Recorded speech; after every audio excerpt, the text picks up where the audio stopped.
Olá, muito boa tarde.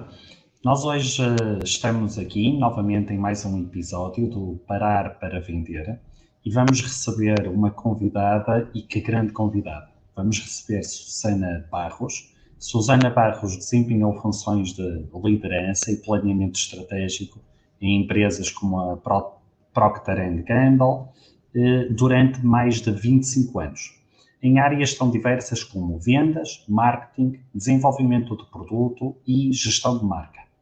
Quem é Susana Barros? Susana Barros é docente, é mentora convidada da Porto Business School, lançou-se no mundo da formação e mentoria a executivos do business to business, com a missão de contribuir para mais e melhores líderes em Portugal. Boa tarde, Susana. Boa tarde, Eduardo. Tudo bem? Tudo bom, Susana? Então, olha, eu hoje apresentei-te, mas esqueci-me de uma coisa, que foi apresentar o tema que nos traz aqui. Então, nós hoje vamos falar sobre decisores como fatores de crescimento sustentável. E antes de mais, Susana, eu quero te agradecer teres aceitado o convite para estares aqui presente. Para quem tem uma agenda tão preenchida como a tua, digamos que é uma sorte ter-te aqui. E, Susana, antes de mais, sabes que eu aproveito sempre para, nestes momentos, relembrar-me sempre de como é que eu conheci as pessoas. Isto porquê? Porque até agora os convidados que eu trouxe aqui são todos convidados que eu conheci nas redes sociais. Portanto, Susana Barros, como é que eu te conheci? Eu vou-te dizer. Olha, por acaso, através deste senhor que está aqui também presente e que nos diz boa tarde, que é o Miguel Amaro. E então, o que é que aconteceu? Um dia recebi uma dos teus e-mails, não sei como é que cheguei lá, e havia uma live que tu tinhas normalmente lives à sexta-feira às 3 da tarde, e ainda mantens isso, certo? Ainda. Ok. Sigam as lives da Susana Barros, são muito, muito boas. E então, o que é que aconteceu? Aconteceu que eu fui ver e, entretanto, vejo lá o Miguel. E o Miguel diz, epá, também estás aqui, conheces a Susana? E eu, não, epá, não conheço, mas estou a gostar. O Miguel lá comentou que vocês tinham conhecido na universidade, acho eu. E então o que é que aconteceu? Eu comecei a seguir o teu trabalho e um dia enchi-me de coragem e mandei-te uma mensagem pelo LinkedIn. Dizer, Susana, gostaria de conversar contigo. E tu, muito simpática e amável como sempre és, pronto, disponibilizaste. E digamos que isso foi há mais de um ano, acho eu. E desde a primeira altura, epá, foi muito fixe porque, digamos que estabelecemos assim uma empatia, pelo menos da minha parte, eu sinto essa empatia vindo de ti e espero que tu sintas a mesma. Claro que sim. E foi muito porreiro porque neste momento até já partilhamos projetos, tu já estás aqui, portanto, olha, Susana, está a ser muito engraçado. Lembravas-te disto, Susana? Lembrava, sim, senhora. Lembrava, sim, senhora. E é curioso Uhum. que muitas vezes as pessoas ficam um bocado surpreendidas quando porque, quer dizer, nós escrevemos a muita gente e muitas vezes não recebemos resposta nenhuma, não é? Uhum. Eu faço sempre questão de responder a toda a gente. E muitas vezes o que acontece é que eu respondo, disponibilizo, mas depois não recebo follow-up outra vez. Eu acho que as pessoas ou ficam surpreendidas ou não estavam à espera, ou então pronto. E no teu caso, eu lembro-me que foi assim muito género, ok, então quando é que vamos conversar? E marcamos É. logo uma data, não é? Uhum. E hora e pronto, e obviamente houve aqui uma empatia grande. Eu tenho que confessar que na altura fiquei extremamente curiosa, Então. porque tinha visto alguns conteúdos do treinador de vendas e Uhum. a primeira impressão que eu tive Sim. foi: epá, isto não é um comercial normal. O que eu associo Ok. a um comercial normal, não é? Porque tu és uma pessoa muito calma, ponderada, falas devagar, não é? Portanto, Uhum. pensei, ui, mas espera lá, isto esta é uma pessoa muito que não corresponde ao clichê, digamos assim, do treinador de vendas. É verdade. E a verdade é que eu identifico-me imenso com o teu estilo, com a Ok. tua forma. Uhum. Estamos muito alinhados na nossa forma, não só no conteúdo, mas principalmente na forma. É verdade. E isso faz com que, olha, por exemplo, quando trabalhamos juntos, a coisa Uhum. faça todo sentido, não é? Faz epá, e complementamos muito bem, porque esta semana tivemos num projeto em comum e eu estava-te a ouvir a explicar assim muito bem sobre esta questão dos ciclos económicos e eu, no meio daqueles termos, não é? Ouvia termos como azarucho, que são termos que eu também gosto de usar, que é o quê? Epá, muito bem, é assim, É como as pessoas normais falam. exatamente. Epá, isto não tem que ser uma seca, não é? E então, epá, eu gostei muito, eu estava a ouvir e a usar aquilo e eu fui assim, epá, Isso muito junto ao fixe. facto de que eu sou uma mulher do norte, não é? Portanto, Pois, tenho uma olha, certa Susana, tendência para usar algumas expressões não, sabes que isso também é uma coisa engraçada populares, que eu vou-te digamos assim. explicar. Isto porquê? Olha, o primeiro convidado que eu tive foi de Moçambique. Depois tive duas convidadas que estão cá em Portugal, mas são naturais do Brasil. Depois tive o Tony Gonçalves, que está na Madeira, portanto é Portugal, mas está ali ao lado. E então, o que é que eu hoje pensei? Epá, eu vou receber uma mulher que está num sítio que há muita gente que diz que é uma nação, não é? Que é o Porto. Eu sou natural do Porto e exatamente, eu sou natural do Porto e então, pronto, não há aqui. Sabes que é uma coisa que, e estamos a fugir do assunto, já me vou lá focar, mas é uma coisa que eu fico contente, que é o quê? Nós quando éramos miúdos, havia muito aquele bairrismo Porto-Lisboa, isso hoje já não faz sentido. E ainda bem que já não faz sentido De e todo. que epá, somos tão pequeninos, não vale a pena estarmos Sabes que aqui com eu divisões. convivi, eu sou uma portuense, não é? Eu vivi Uhum, 6 anos em Lisboa. ok. E portanto, primeiro, é uma cidade que eu adoro, gosto mais do Uhum, Porto, ainda assim, mas porque é uma cidade mais pequena, porque é a minha cidade, mas gostei imenso de viver em Lisboa, imenso. Foi quando uhum. trabalhei na Procter, vivi quase 6 anos em Lisboa e foi ótimo. Eu gosto de coisas diferentes no Porto e em Lisboa. Mas É. pronto, olha, Vamos ao tema. vamos ao que nos trouxe aqui. E vamos falar então sobre o poder de decisores. Consegues partilhar aí o teu conteúdo ou queres que eu partilhe, Susana? Preciso que me dês aqui a autorização. Então, olha. Isso, ótimo. Sim, já consigo. Ora então, Eduardo, eu começo este tema Uhum, a fazer aqui a distinção que é importante para explicar o porquê da importância dos decisores entre o que é B2C e o que é B2B, não é? ok.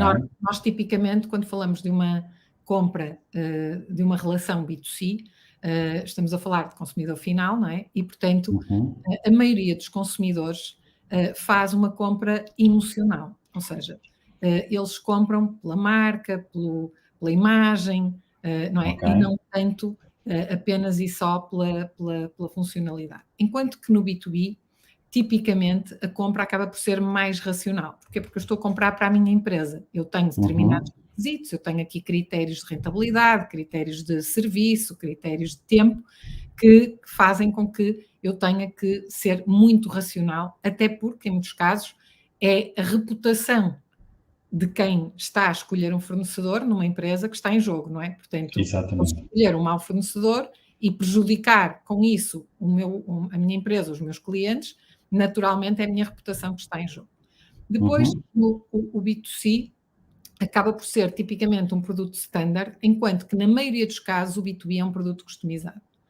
Quando estamos a falar principalmente em indústria, quando estamos a falar, ou seja, é um produto tailor-made, não é? Feito à medida do cliente, em muitos casos. uhum, Também o mercado B2C acaba por ser um mercado mais de massas. Porquê? Porque tu estás, no fundo, desde que tenhas capacidade de escala, consegues falar para muita gente, não é? Enquanto que o B2B acaba por ser, pelo facto de a concorrência ser completamente também global, acaba por ser um mercado de nicho, de nichos vários, não é? Porque as empresas acabam por ter que se especializar para determinado tipo de clientes. A relação no B2C é transacional, enquanto que no B2B tem que ser, em muitos casos, personalizada. E porquê? Por causa do último ponto. Enquanto que no B2C, normalmente o ciclo de compra é curto, não é? Eu vejo e compro, não é? Não preciso de muito tempo, nem preciso, se calhar, de interagir com ninguém. No caso do B2B, os ciclos são normalmente de longo prazo, ou seja, entre o momento em que eu entro em contacto com a empresa e o momento em que eu efetivamente estou a usufruir do serviço, ou do produto, podemos estar a falar de muito tempo, não é? Porque há aqui uma série de processos pelo meio que implicam uma relação personalizada, que implicam um produto customizado e, portanto, os ciclos tendem a ser mais longos. Portanto, até por causa dessa compra racional, não é? Obrigar aqui a uma maior ponderação, obrigar aqui sempre a esses pontos. E, portanto, isto, o que é que nos leva? Leva-nos a que o B2B, na prática, depende de um negócio B2B depende de um número reduzido de clientes. Enquanto que no B2C tu podes ter milhares ou milhões ou bilhões de clientes, não é? Certo. No B2B, o normal é o número de clientes estar ali situado entre algumas dezenas e, no máximo, algumas centenas. Mas o normal é não passar muito da centena de clientes, não é? A maior parte das empresas B2B tem dezenas de clientes e mais, dentro dessas dezenas de clientes, aplica-se, no caso do B2B, quase transversalmente, o chamado princípio de Pareto, ou a regra 80-20, que é cerca de 20% dos clientes representam 80% das vendas e os restantes 80% dos clientes representam apenas 20% das vendas. E, portanto, o que é que isto significa? Significa que o negócio B2B está dependente de poucos clientes, portanto, 20% de um grupo que já em si é pequeno. Muitas vezes eu tenho imensos clientes meus que têm 70%, 80% da sua faturação concentrada em menos de uma mão cheia de clientes. Isso é um perigo. 3, 4, 5 clientes. É um perigo, depende. Se forem relações muito estabilizadas, de longo prazo, e houver aqui alguma distribuição, não é? Por exemplo, se cada cliente pesar 10% ou 15%, não é? Da faturação, no máximo.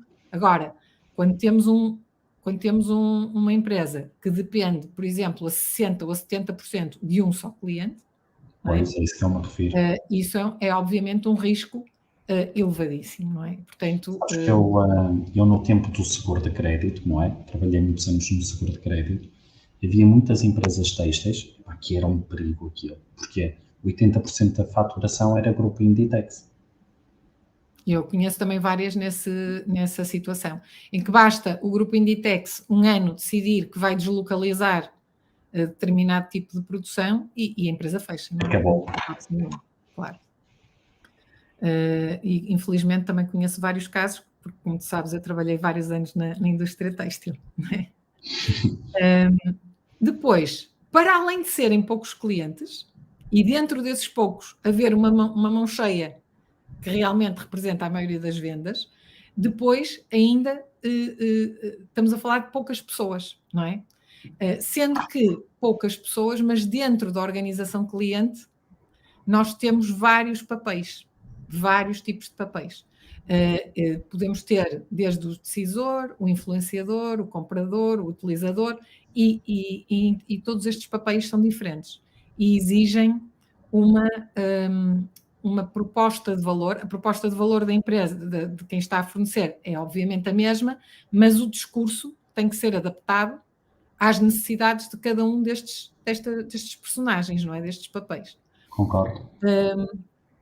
E o terceiro ponto, que eu acho que também é muito relevante e que distancia muito o B2B do B2C, é que, na verdade, no B2B, normalmente, quem conhece melhor o mercado é o cliente. Ou seja, o cliente é que conhece o mercado e o fornecedor só conhece aquela indústria, não é? A parte montante da matéria-prima ou do produto inicial. Portanto, quem realmente pode definir quais é que vão ser as tendências, como é que o consumo vai evoluir, o que é que vai estar a dar daqui a 1 ano, daqui a 2, é o cliente da empresa B2B, não é? Não é a própria empresa B2B. Ela normalmente, como não tem o contacto direto com o mercado, não tem essa informação. E, portanto, na prática, e resumindo, as empresas B2B dependem de um número reduzido de clientes, dependem de poucas pessoas mesmo, com papéis diferentes, e dependem do conhecimento dos seus clientes, não é? Portanto, Isso.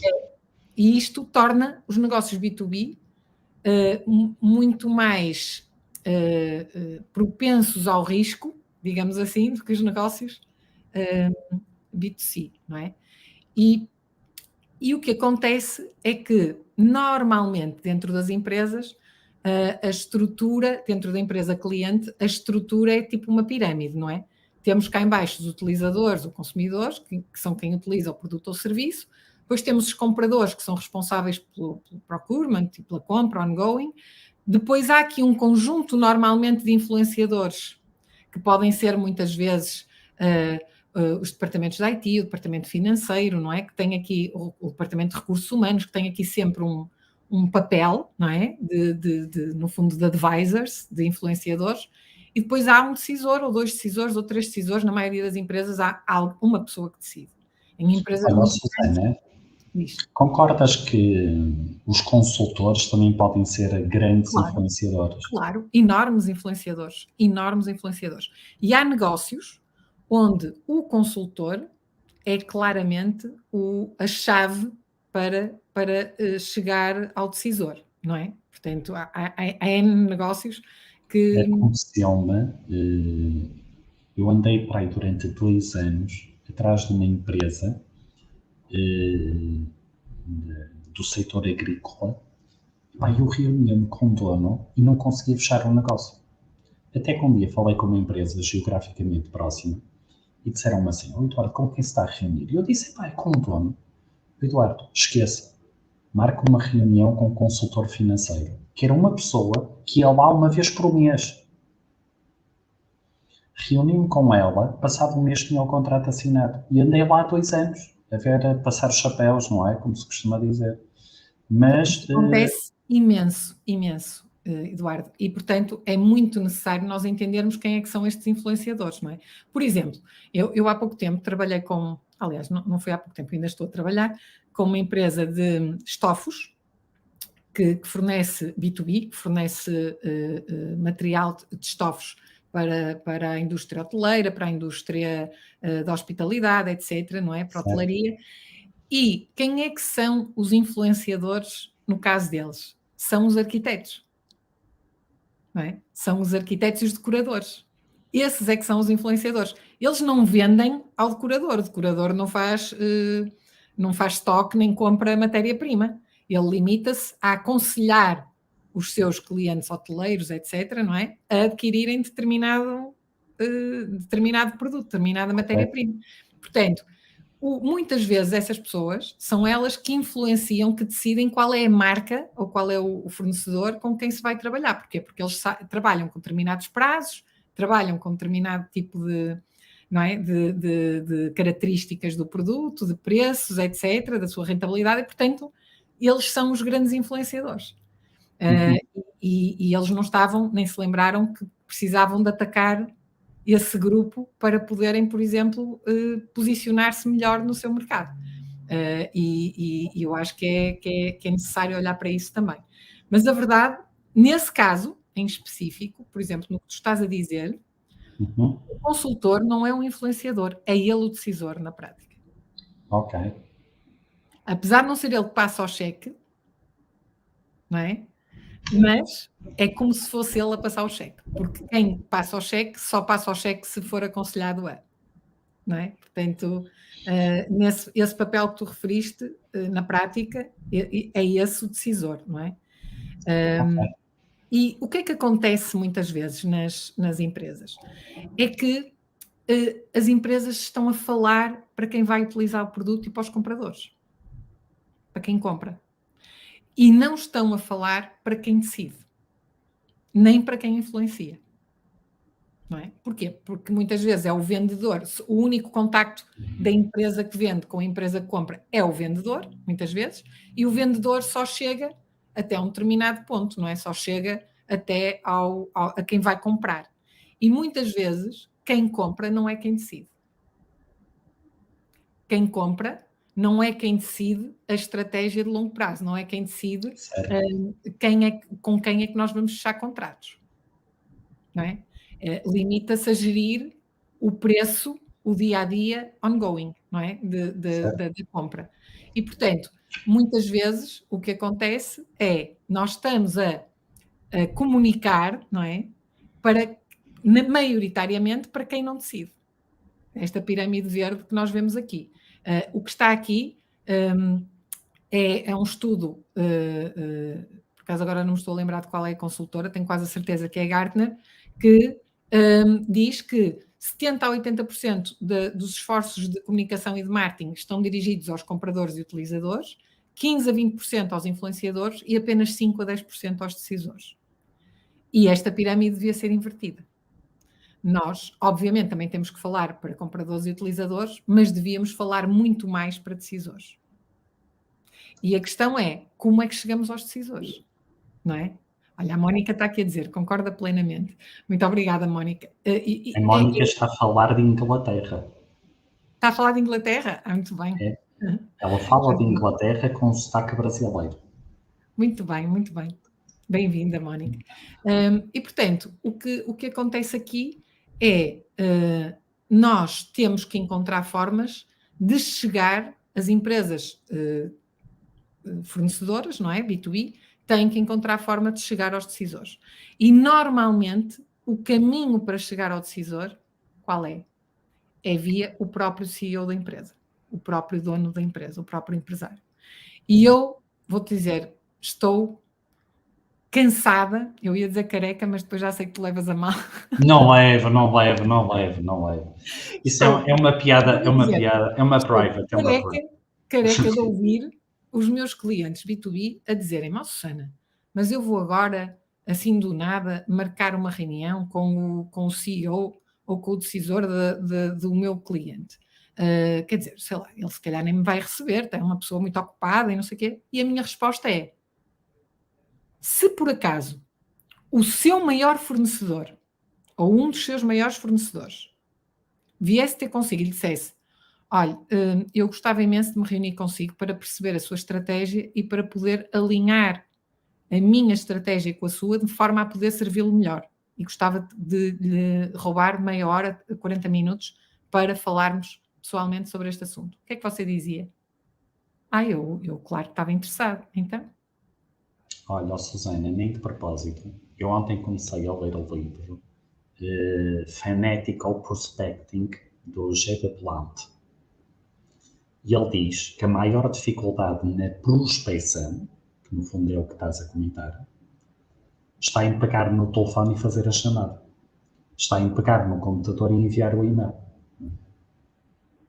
Porque as pessoas têm receio. E não faz sentido ter receio. Porquê? O que pode acontecer é um sim, que é sucesso, ou é um não, que é uma rejeição, mas que faz parte do processo comercial. Exatamente. E eu vou dizer uma coisa, sabes quantos exemplos é que eu tenho de clientes meus que fizeram esse trabalho, que ligaram a agendar uma reunião e foram rejeitados? Diz. 0. Não aconteceu com ninguém. Podem não ter obtido logo resposta, Certo. não é? E demorar tempo a agendar, etc. Nunca nenhum deles, até hoje, todos os que tentaram, nunca nenhum deles recebeu um não. Olha, não quero reunir-me consigo. Nunca aconteceu. E quase todos conseguiram reunir-se e receber uma quantidade de informação que nem sequer estavam à espera de alguma vez conseguir receber. Não é? E quem diz isto, por exemplo, uma das coisas que eu quase que obrigo, eu diria que obrigo mesmo, os meus alunos, por exemplo, do programa de crescimento B2B, a fazerem, é eles têm que entrar em contacto com o top 5 clientes e pedir um testemunho sobre a relação, sobre o seu trabalho. da empresa. E fica tudo, não é? Ai, mas se calhar não me vão dar, porque depois, se for para pôr no site, eles ficam chateados porque não querem que a concorrência saiba e não sei o quê. Não, mas tente. O pior que pode acontecer, como tu estavas a dizer, é receber um não é? Claro. Vamos tentar. Quantos receberam um não? 0. Todos eles chegam ao fim e depois ficam maravilhados porque o cliente dá-se ao trabalho de escrever um testemunho, não é? Porque estamos no B2B, nós estamos a falar de relações de longo prazo. Muitas vezes, relações de 10, 15, 20 anos, que já vêm de gerações anteriores, em que as pessoas falam, não falam só numa perspectiva racional, falam numa perspectiva emocional, que é isso que realmente desperta, não é? O interesse das pessoas. É dizer, já me safaram não sei quantas mil vezes, já me resolveram não sei quantos mil problemas, já estão sempre disponíveis para me ajudar. Portanto, é impressionante o efeito que um testemunho destes pode fazer numa página, num website de uma empresa. É isso que faz toda a diferença, é isso que diferencia umas empresas das outras, é a credibilidade, não é? É acreditar que aquilo que lá está escrito, que a empresa diz sobre ela própria, é mesmo verdade, porque está aqui uma pessoa que é igual a mim, cliente, não é? A dizer. Até porque eu provavelmente já disse isto noutro episódio. Se eu disse, olhem, desculpem, que eu estou a ficar velho, portanto vou-me repetindo. Jeffrey Gitomer diz que as pessoas detestam vendedores, mas adoram comprar. Então é mais fácil as pessoas convencerem-se se houver outros a falar, a venderem-nos. Sim, nós estamos numa fase, não é? Na realidade em que nos encontramos hoje, que é muito diferente de há 20 anos atrás, hoje em dia a prova social é fundamental, não é? Nós não podemos, ninguém no seu perfeito juízo vai fazer uma viagem e ficar num hotel ou fazer um investimento grande sem ver reviews, não é? E portanto, a verdade é que a review de um par, de alguém que está na mesma situação que nós, é fundamental. Então, no B2B, torna-se fundamental para distinguir, ok, eu estou a olhar para 5 sites, todos iguais, todos prometem a mesma coisa, todos dizem que são os melhores, melhor produto, melhor serviço, melhor não sei o quê, como é que eu tenho a certeza? É que isto não é uma compra de impulso, não é? Isto é uma compra racional, em que eu vou perder tempo, eu vou ter que me sentar com estas pessoas, vou ter que me reunir, vou ter que receber informação, vou ter que perder tempo, não é? E, portanto, o atalho é, espera lá, mas se este meu concorrente ou esta empresa que eu até reconheço no mercado está a trabalhar com eles e diz isto, é porque realmente deve ser verdade, não é? E, portanto, facilita muito o início do funil de vendas, não é? Mas continuando aqui, só falando dos decisores, que é isso que nos traz hoje, eu agora queria mostrar uma coisa que estamos sem animações, portanto, não vou poder fazer passo a passo, vai entrar assim, por acaso ainda não é esta, é no próximo slide. Portanto, negligenciar os decisores pode custar muito caro. Porquê? Porque pode custar uma fraca receptividade a novos lançamentos, uma pressão sobre os preços. Porquê? Porque o decisor não conhece a empresa, não sabe exatamente o que é que está a acontecer e, portanto, quando nós não conhecemos, quando nós não temos uma relação pessoal, não é? É muito mais fácil dizer, este preço está muito caro, não é? Porque nem sequer o decisor não conhece a empresa, só o seu comprador é que conhece, não é? E, portanto, é muito fácil esse distanciamento. A perda de contas relevantes ou redução de volume de compras de repente, porquê? Porque se eu não sei, só o decisor é que sabe qual é a estratégia da empresa. Imagina que a empresa, olha, por exemplo, imagina uma Inditex, não é? Estamos também a falar de uma coisa gigantesca, mas imagina que a empresa diz assim, eu agora vou mudar a minha estratégia de produto e vou focar-me nos preços mais baixos, por exemplo. E eu sou um fornecedor de produto de gama média alta. Se eu não sei disto, de repente, o meu cliente desaparece, porque diz, não, você é muito caro, agora a minha estratégia mudou, não é? E eu sou apanhado completamente desprevenido, sem saber ler nem escrever, não é? E o tema de quando nós não temos a relação com o decisor, tipicamente, os contactos são muito reativos e focados em problemas, não é? Olha, isto não chegou, isto não sei o quê, ou seja, é só tático. Não há aqui estratégia nenhuma, não é?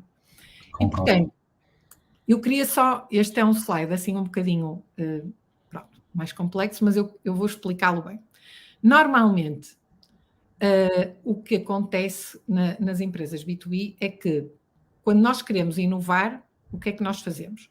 Nós pegamos naquilo que sabemos fazer, no nosso modelo de negócio, depois cruzamos isso com aquilo em que nós somos experts, as nossas competências-chave, nós somos muito bons nisto, Correto. nós somos muito bons nisto e conseguimos fazer isto, não é? Temos estas máquinas e estas competências e estes ativos, não é? Portanto, no cruzamento destas duas bolas de baixo, onde está ali aquele D, não é? O D e o A é aquilo que, olha, podemos inovar aqui, não é? Podemos ter aqui umas ideias fantásticas para desenvolver novos produtos. O que é que acontece quando nós não envolvemos os decisores? Tudo o que está ali, o D mais o A, para nós é viável. E o que acontece muitas vezes é que as empresas, olhando apenas para o seu próprio umbigo, dizem, se calhar nós conseguimos fazer isto, vamos cá inovar e fazer isto, tivemos aqui uma ideia brilhante. E começam a desenvolver um produto novo. Se dessem ao trabalho de envolver os decisores dos seus clientes relevantes no seu processo de inovação e lhes perguntassem o que é que interessa, não é? Passávamos a ter aqui o que interessa ao decisor relevante, que se cruza com os dois círculos de baixo, e, portanto, temos ali o ponto A é o soft spot, não é? É aquilo que é o perfeito. Um desenvolvimento, uma inovação naquele ponto A é fantástico. E naquilo que nós dominamos. O ponto D, sabes o que é? É desperdício. Porquê? São os tais 70%. Desenvolvimentos de inovação de coisas que não interessam aos nossos clientes. Ou porque ele não consegue pagar, é muito caro, ou porque ainda não precisa daquilo, não há necessidade, ou porque até já tem um fornecedor que faz aquilo melhor e nós nem sequer sabemos, porque não conhecemos bem aquele mercado. E, portanto, o que acontece é que muitas vezes as empresas criam inovações que acham que são fabulosas, porque todas as empresas B2B acreditam que são as melhores a fazer o produto que fazem, não é? Porque são especialistas, desenvolvem uma inovação fabulosa, vão pô-la no mercado e flop. Ok. Porquê? Porque não tiveram em conta a opinião, não envolveram os decisores dos seus clientes no processo, desde cedo. A perguntar, olha, nós estamos a pensar desenvolver isto, faz sentido, não faz sentido? Quanto é que estaria disposto a pagar? Olha, já temos aqui um protótipo, quer experimentar? Quer nos dar feedback? Antes de terem o processo todo, que às vezes demora meses ou até anos, a desenvolver um produto novo, até investem em maquinaria nova, até investem em coisas novas, sem...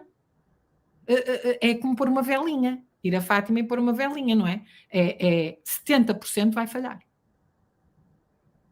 Porque não teve em conta. E sabes porquê é que não tiveram em conta? Porque não pararam para vender mais. É o nome deste webinar. Não pararam para perguntar, para diagnosticar. Não pararam para perguntar, não pararam para decidir. E é tudo feito numa coisa que é o quê? Andar sempre a correr. Exatamente. Por isso é que eu gosto imenso do título do teu podcast, Parar para Vender. Se tu parares para refletir, sim. E repara, exatamente o que tu estás a dizer, o dono de uma empresa, B2B, o empresário, ou o CEO, se não disponibilizar tempo na sua agenda, para em vez de andar só a apagar fogos, planear aquilo que é importante, nomeadamente nutrir a relação com os decisores das empresas, dos seus principais clientes, que esse devia ser, eu diria, uma parcela muito significativa do trabalho de um CEO, devia ser nutrir a relação com os decisores ou de um diretor comercial, não é? Dependendo da dimensão da empresa, mas nutrir a relação, perceber qual é a estratégia do cliente, perceber qual é a visão de longo prazo, perceber para onde é que o cliente está a ir, perceber o que é que o cliente sabe sobre as tendências de mercado, se ele pode partilhar essas tendências, porque é isso que nos vai ajudar a inovar com sentido, porque uma inovação só interessa se houver alguém para comprar, certo? Senão, não serve para nada. Outra coisa muito interessante que isto traz, esta bolinha, se tu reparares, ela cria ali 2 novos espaços que antes não existiam, o B e o C. Certo. Antes, quando nós só estávamos a cruzar o modelo de negócio com as competências-chave, nós só tínhamos o D e o A, não tínhamos o B e o C. O B e o C são coisas que o nosso cliente quer, mas que, por exemplo, ali o B, nós ainda não temos as competências, mas podemos pensar em adquiri-las, se fizer sentido. E no caso do C, nós ainda não temos o modelo, podemos não ter, sei lá, imagina, podemos não ter a máquina, ou podemos não ter, sei lá, uma certificação, por exemplo. A certificação, o que é que seja, mas é fácil de conseguir e temos ali uma oportunidade. Portanto, quando nós envolvemos os nossos decisores, não é, eu não estou a falar dos compradores, de quem não decide, porque ou do utilizador, porque muitas vezes a necessidade do utilizador, o utilizador primeiro não sabe nada, muitas vezes não conhece a estratégia. E em segundo lugar, o utilizador só vai, na prática, utilizar aquilo que o decisor decide que ele vai utilizar, não é? E, portanto, muitas vezes o utilizador diz, eu até me dava jeito ter mais esta funcionalidade, não sei o quê, isto é que era bom. E nós estamos a desenvolver, não é? Porque ouvimos o utilizador e depois o decisor diz, mas eu nunca disse que ia pagar por isto. Isto sai completamente, isto dá cabo da minha rentabilidade. Porquê é que fizeram isto? Porque o utilizador pediu. Mas quem paga aqui sou eu. Não é? Portanto, nós temos que ter atenção que têm que ser os decisores. Têm que ser os decisores. São eles a chave. Ok? E, portanto, quais são os principais benefícios da relação com os decisores? Primeiro, quando nós temos um decisor do nosso cliente a dizer-nos qual é a sua estratégia, para onde é que ele vai, não é? O que é que ele quer, o que é que eles querem de nós, enquanto fornecedores, e qual é a sua estratégia de médio prazo, nós deixamos de discutir internamente. Muitas vezes dentro das empresas não, devíamos ir para ali, devíamos era fazer isto, devíamos era fazer aquilo. Porquê? Porque não sabemos. Portanto, uns acham uma coisa, o achómetro, uns acham uma coisa, outros acham outra. Quando é o cliente a dizer o que é que ele quer, não é? 80% da minha faturação em clientes diz-me, eu quero ir por ali. Portanto, isso acaba com a discussão interna. Certo? É para ali que nós temos que ir. Então, se é para ali que vão os nossos clientes, é para onde nós temos que ir também. Depois, o cliente traz-nos muitos insights estratégicos e de marketing, porque quando nós estamos a ouvir as dores, estamos a ouvir os problemas e estamos a perceber o que é que lhe interessa, efetivamente. E tu nisso, eu adorei a apresentação que fizeste no nosso último cliente, porque falaste da dor implícita e da dor explícita, não é? E, portanto, nós irmos buscar qual é a dor explícita do cliente só quando nós estamos realmente reunidos com ele, só quando nós ouvimos, quando não estamos a discutir se a encomenda chegou um dia atrasado ou 2 dias atrasado. Não é? Isso é o dia-a-dia. Nós não podemos trazer para estas reuniões com os decisores esses problemas. Não é? Estas reuniões são para pensar no futuro, são para nos reunirmos com o cliente e dizermos e perguntarmos, meu amigo, como é que eu o posso ajudar? De que forma como é que vai evoluir? Quais são as suas dores? Quais são as suas necessidades? Quais são os seus objetivos? E de que forma é que eu posso contribuir? O que é que eu posso fazer para o ajudar? Não é? Depois, outro tema importantíssimo, retenção e referenciação, porque quanto mais, apesar da relação B2B ser uma relação mais racional, não deixa de ser uma relação entre pessoas. Claro. Portanto, quanto mais humanizada for a empresa fornecedora perante quem decide, mais difícil é deixarem-nos, não é? Darem-nos um chute no traseiro por 5 cêntimos. É verdade. Não é? De venda. É muito mais fácil se eu não os conheço de lado nenhum e quem trata disto até é o meu comprador e dizer-lhe, meu amigo, temos que baixar aqui o preço disto. Se não é este fornecedor, é o outro. Escolha. E depois é o próprio comprador que fica, não é? fica ali naquela posição de, epá, eu não queria perder este fornecedor, que eu já tenho uma relação tão boa com ele, mas também não vou dizer que não ao meu chefe. Não posso. Não é? Portanto, quando estamos a falar com os decisores, nós estamos a aproximar de aumentar a nossa capacidade de retenção e também da referenciação. Porque a palavra deles pesa mais, não é? Um testemunho de um CEO pesa muito mais do que o testemunho de um comprador. Certo? Portanto, claro, tem um impacto maior. A referenciação tem um peso autoridade. totalmente diferente. E, por fim, aquilo que falamos no slide anterior, da inovação relevante, não é? Nós não podemos perder tempo, desperdiçar energia, desperdiçar dinheiro, desperdiçar recursos a criar inovação que depois os clientes não vão comprar.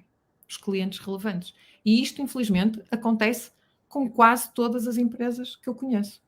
Porquê? Porque acreditam que sabem mais sobre aquele produto, não é? Eles são apaixonados pelo produto, adoram o seu produto ou adoram o seu serviço, estão constantemente a pensar mais à frente e esquecem-se que é preciso que os clientes queiram e estejam dispostos a pagar. E, portanto, é fundamental envolver os decisores em todo este processo. Portanto, Olha, tens aí um ponto que nesta altura eu considero muitíssimo importante este foco comercial, que é a importância da retenção de clientes. Numa altura em que a economia não está tão pujante, o nascimento de novas empresas será mais difícil. Então é importante nós apostarmos na retenção dos nossos clientes. Claro. Portanto, esta taxa de retenção... Nesta fase em que estamos não é? Em que estamos num momento de entrada em recessão, digamos assim, o que acontece muitas vezes é que vai haver alguns players que vão desaparecer e, portanto, esses que vão desaparecer vão abrir oportunidades para quem estiver lá preparado para as aproveitar, não é? Vai haver clientes nossos que vão começar a cortar custos e que vão começar a reduzir fornecedores, por exemplo, a concentrar fornecedores para obterem melhores condições e, portanto, se nós estivermos numa posição privilegiada, se nós nos preocuparmos com a retenção, se nós estivermos dentro da casa do cliente a perceber o que é que ele quer, o que é que ele precisa, nós conseguimos adaptar antes de, sem sabermos ler nem escrever, deixarmos reduzirem-nos as compras ou até eliminarem-nos como fornecedor, não é? E uma coisa muito importante é que é nestes momentos de crise que surgem novos modelos de negócio disruptivos.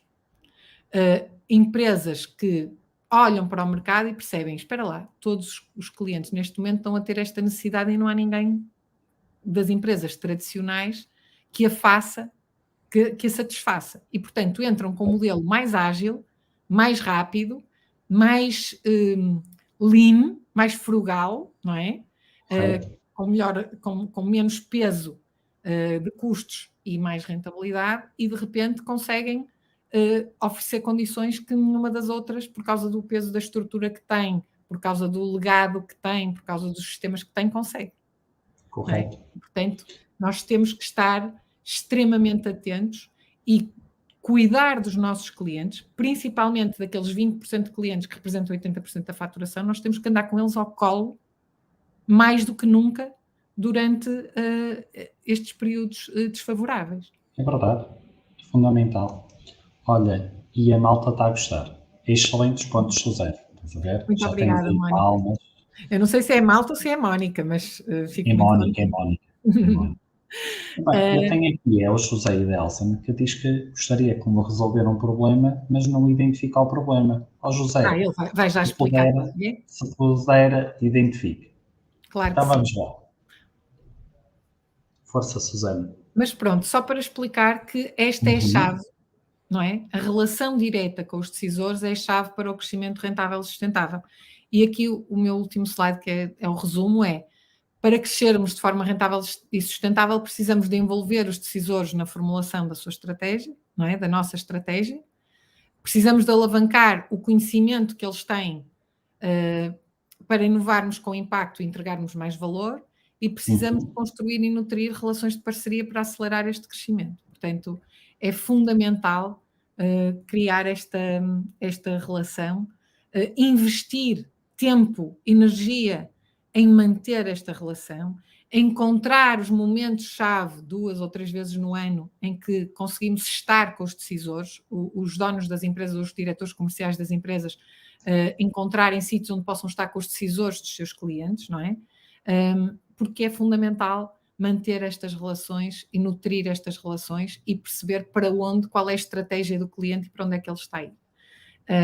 E pronto, muito obrigada. Eu deixo aqui só a nota, eu tenho um programa de crescimento B2B, portanto, quem quiser fazer um programa em auto-execução, porque é um programa online pré-gravado, para aprender tudo desde o início, desde como construir uma estratégia para a sua empresa B2B, como construir a sua proposta de valor, como liderar depois e construir o sistema para conseguir implementar essa estratégia, está à vontade, basta ir a programa.susanabarros.com, o programa está sempre disponível e, portanto, seria um gosto que, se houver aqui interessados, que possam fazer parte do meu grupo de alunos. Susana, o que é que eu gostaria de dizer? Em primeiro lugar, muito obrigado. De nada, podes tirar agora a apresentação, não? Para nos vermos melhor. Vamos só fazer aqui uma coisa muito rápida, que é o quê? Eu vou voltar aqui atrás e eu só queria dizer uma coisa, que é o quê? Envolver os decisores, certo? Alavancar o seu conhecimento para inovarem. O que é que eu aqui só gostaria de dizer numa perspectiva comercial? É importantíssimo nós inovarmos, mas nunca retirarmos o caráter humano, porque no fundo é essa a ideia até que tu vieste aqui reforçar, nunca retirar o caráter humano daquela que é a relação entre nós e os nossos clientes. Portanto, inovação não significa pôr tecnologia e retirar pessoas. Não, a tecnologia é para ajudar a melhorar a relação com as pessoas. Okay? Claro, eu aqui quando falo de inovação a nível de produto e de serviço, percebes? Correto. É que muitas vezes as pessoas pensam que inovação é sempre mais tecnologia, mas atenção, pode ser a inovação em termos de melhorar, e acho que esse deve ser o propósito, de melhorar sempre a relação. Eu percebi a tua ideia, é só para... A inovação é criar valor para o cliente. Ponto final. Ponto final. Está resolvido.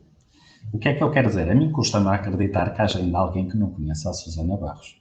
Mas, se têm dúvida sobre o programa da Susana Barros, eu só vos aconselho uma coisa. Vão ao YouTube, vejam um vídeo dela, e eu tenho a certeza que há de ser um bom aperitivo para vocês ficarem com vontade de desenvolverem este programa que a Susana tem.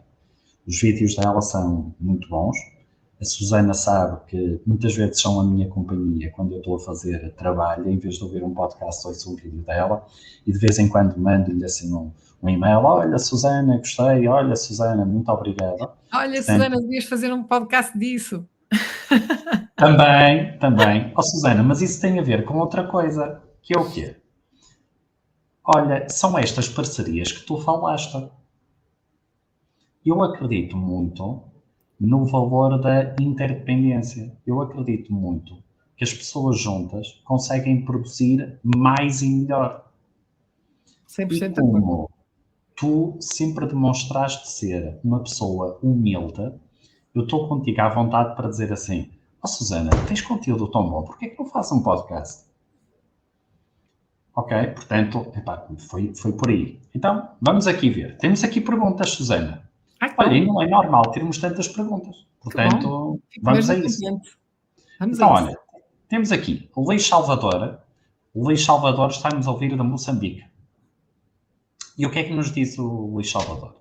Como é que nós podemos identificar quem são os decisores em empresas multinacionais e como chegar até estas quando se tratar de um cliente novo?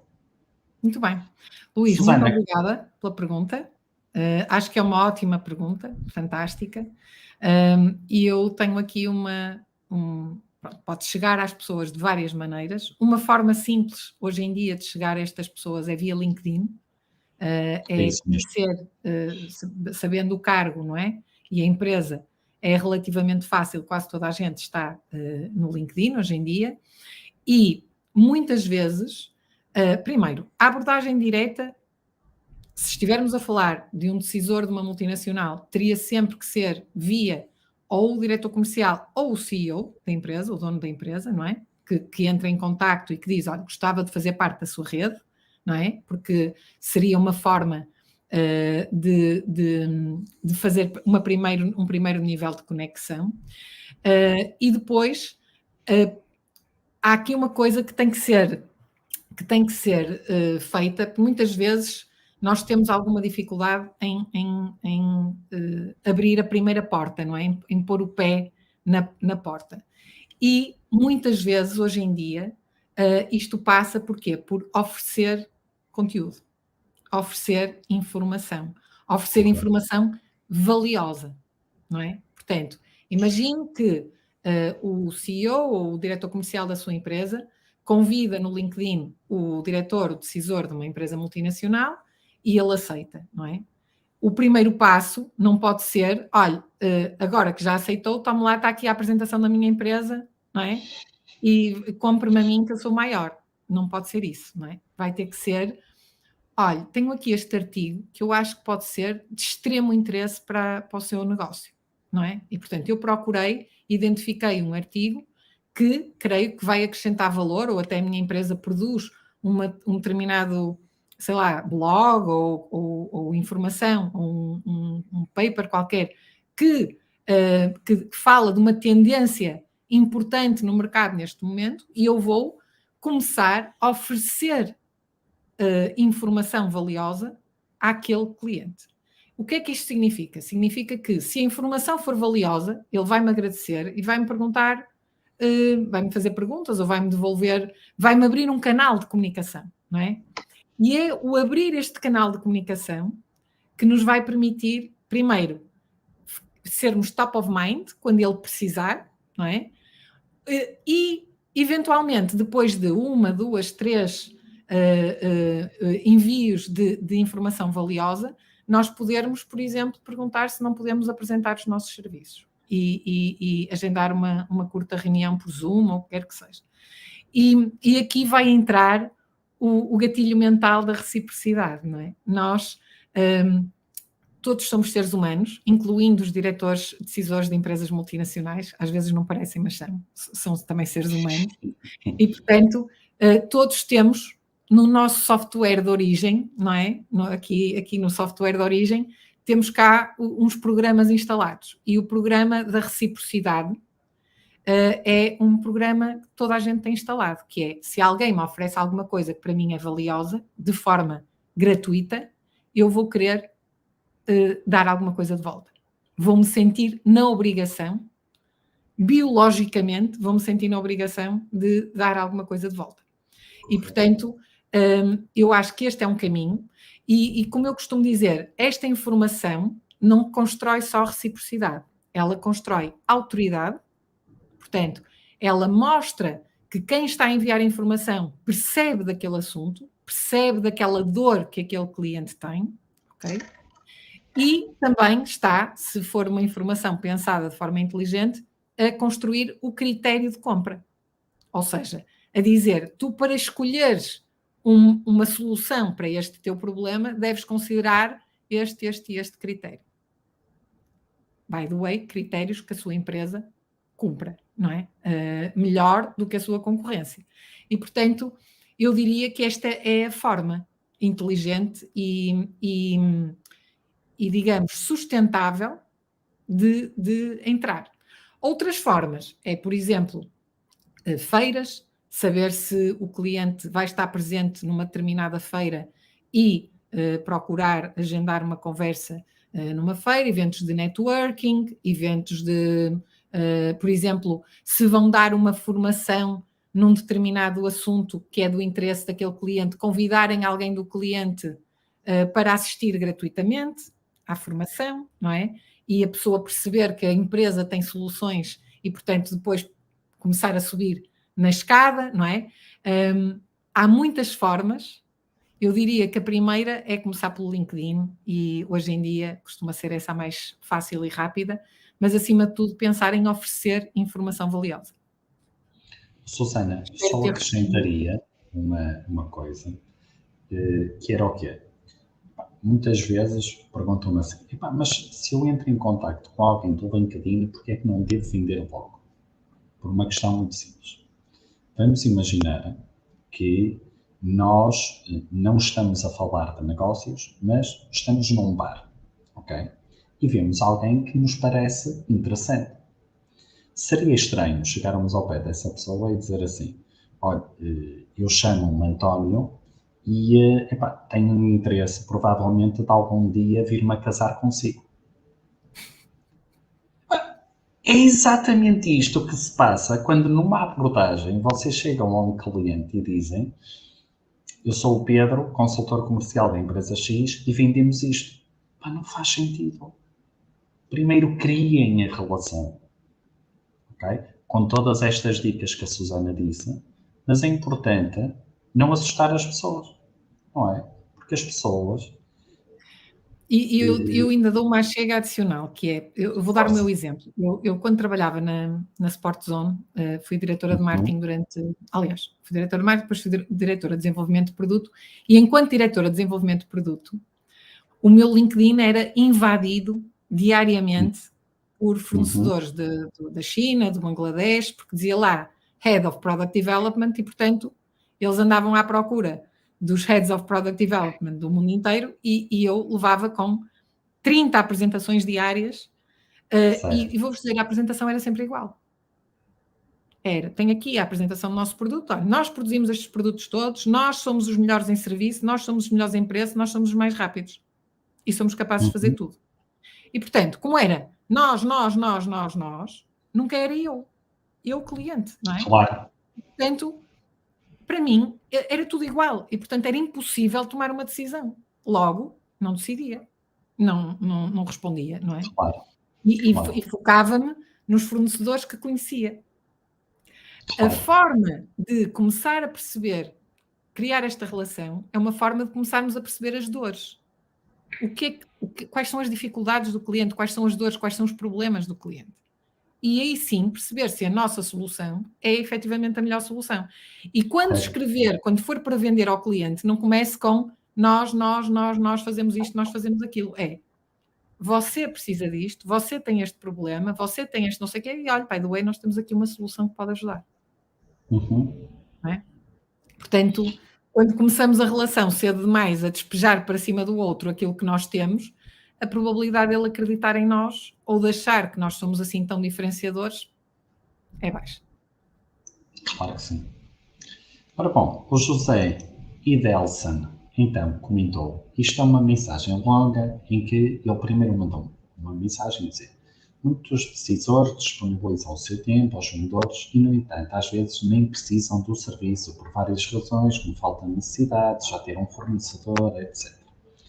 No entanto, não conseguem dizer ao vendedor que não precisam de serviço.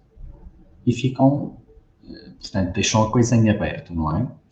Então aqui é como é que o decisor, ou como fazer com que o decisor consiga dizer que não precisa do serviço. José, vamos então ver aqui uma coisa. Susana, eu só vou dizer aqui uma coisinha rápida. Diz, claro. E depois eu deixo a ti.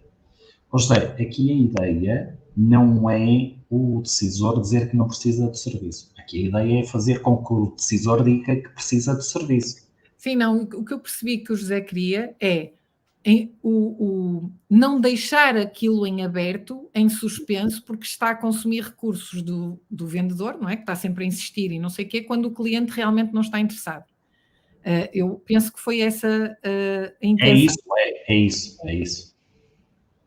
E, portanto, eu aí o que diria é, primeiro, infelizmente, estamos num mercado, infelizmente,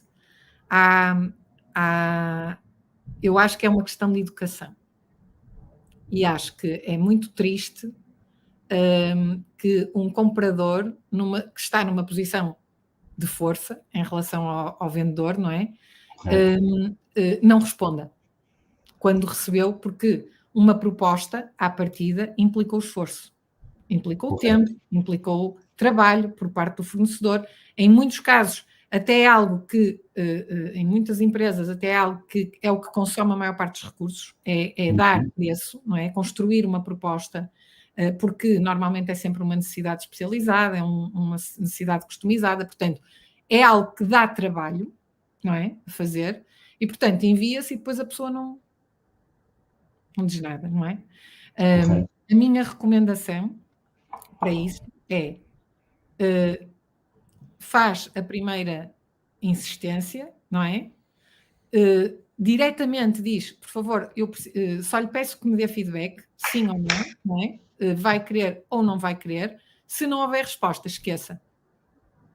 Ponha ao cliente como não respondeu, se tiver um CRM ou uma coisa do género, e esqueça. E siga em frente. Porque, efetivamente, infelizmente, não há outra forma de resolver isto, porque a cultura reinante nas empresas é, ainda em muitas delas, não responder. Isto é verdade com tudo, não é? As pessoas candidatam-se a funções, a função já foi preenchida há 2 meses e elas ainda estão à espera de uma resposta e se calhar nem estão a concorrer a outras coisas porque estão à espera, porque disseram que lhes iam dar uma resposta e não dão. Susana, eu aí, o que é que eu gostaria de dizer ao José, até pela minha experiência? Eu acho que aí, às vezes, também parte muito da assertividade do comercial. Sim. Passo a explicar. Eu, no início, acontecia-me isto muito com potenciais clientes. E eu andava ali sempre, num ramo-ramo, e sempre a contactar, não é? E às vezes até pensava assim, vai ter que me dar uma resposta. Não. Vamos aqui ver uma coisa. É importante nós, enquanto comerciais, quando estamos com os potenciais clientes, sermos assertivos nos pontos que são chave. E dar uma resposta é um ponto-chave. Ou seja, aquilo que nós podemos dizer é, olha, tendo em conta esta apresentação, ou tendo em conta a proposta apresentada, quando é que acha que me poderá dar uma resposta? Dentro de 2 semanas. E eu estou sempre um tempo largo, exatamente para perceber a urgência do outro lado. Se do outro lado me disserem assim, não, Eduardo, para a semana já tenho que ter aqui uma resposta para si. Ok, perfeito. Se me disserem assim, ok, 2 semanas parece-me razoável. Se depois, nesse período, eu entro em contacto telefónico, não me atendem, mando um e-mail e digo assim, olha, tentei entrar telefonicamente em contacto para saber se já tem uma resposta. Podia-me dizer. E depois, aquilo que vocês podem fazer, até para o cliente não entrar em esquecimento, é utilizarem um CRM e de 3 em 3 meses, de 6 em 6 meses, o que vocês acharem razoável, mandarem um e-mail para o cliente. Eu aconselho nunca a largar por completo. Porquê? Porque eu tive negócios que se fizeram 3 anos após o primeiro contacto. Claro. Eu quando disse, Ora, eu acho que é importante no CRM a dizer não respondeu, é precisamente isso. Claro, Susana, claro. Mas nós é nunca fechamos a importante. porta, não é? Apesar de que às vezes apetece. Eu sei que apetece. Nunca fechamos a porta. Mas fica lá no back burner, não devia era consumir recursos. Correto. Agora, Acho que esta ideia é fantástica. eu acho que tu disseste uma coisa, que nós, enquanto vendedores, também temos que fazer um exercício de autoanálise. Porque, por exemplo, está aqui a Mónica a dizer assim, como mudar o mindset dos decisores em relação aos consultores se dedicarem mais tempo a escutar as necessidades. E o que é que eu quero dizer com isto? Nós, às vezes, temos que fazer uma autoavaliação para pensarmos o seguinte, o que é que eu estou a fazer de forma diferente que fazem os meus concorrentes? Porque se as minhas apresentações forem como aquelas que tu recebias de 30 vendedores completamente diferentes todos os dias, mas a apresentação era a mesma, o teu cérebro não ia chamar a atenção absolutamente nada. Então, muitas vezes, o mudar o mindset dos decisores corresponde a eu também mudar a minha apresentação. A eu não ser exatamente igual àquilo que faz toda a gente. Susana, queres acrescentar algo relativamente a esta questão da Mónica? O que eu queria dizer é, quando nós nos focamos só nos argumentos racionais, e tipicamente os vendedores e os consultores só se focam nisso, só se focam no produto, no benefício, no não sei o quê, não é? Nas características, no benefício, etc. Se o cliente, naquele momento, não tiver urgência e não tiver, não for uma coisa que vai ter um impacto enorme no seu dia a dia, não é? A probabilidade de ele dedicar tempo é baixa, não é? Portanto, o que nós temos, e cada vez mais os vendedores e os comerciais têm que perceber o lado emocional dos seus clientes. Têm que perceber. Vocês não estão a vender produtos ou serviços, vocês têm que estar a resolver problemas. Encontrar soluções para problemas. Quanto maior for o problema, mais urgência a partir há de haver e mais abertura para o resolver há de haver. Mas é preciso que o cliente sinta a dor, não é? E perceba que vocês percebem qual é a dor que ele está a sentir. Portanto, eu acredito muito nesse tema da relação, de entendermos o motivo que leva o cliente a precisar do nosso produto ou serviço.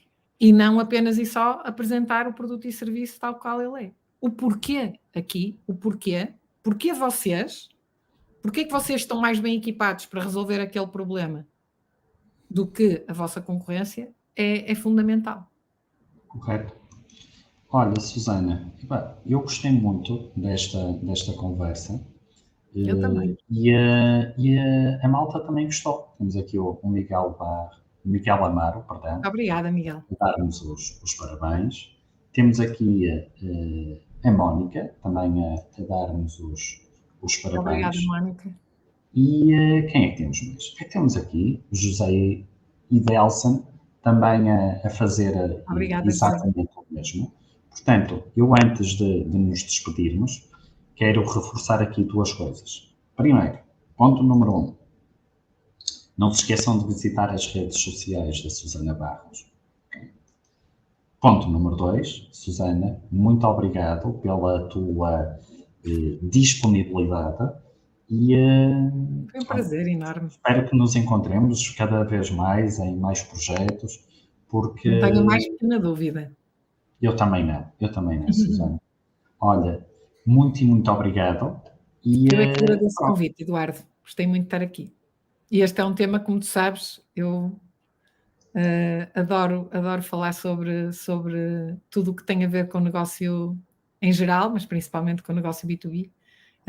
Portanto, é sempre um prazer. Estava-me a esquecer de uma coisa, Susana. Uma coisa muito rápida, que é o seguinte. Eu a toda a gente que se estava a inscrever, eu dizia que ia haver no fim, enviaria depois uma surpresa gratuita. E qual é a surpresa? É o livro da Susana Barros, um e-book sobre este conteúdo que acabamos de ver.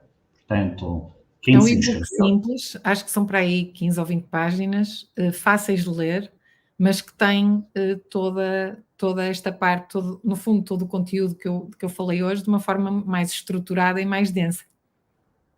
Exatamente, e o facto de ser simples não significa que não tenha conteúdo. Tem muito conteúdo porque eu já li e está excelente.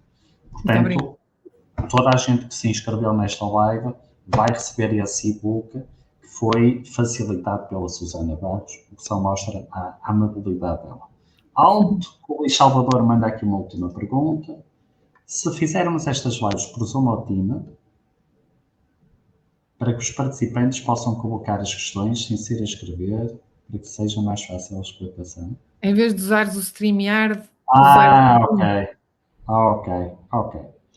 Ok, Luís, é uma dica, vamos pensar nisso, Obrigado pela dica, Luís. Estamos aqui para melhorar com as dicas dos nossos seguidores.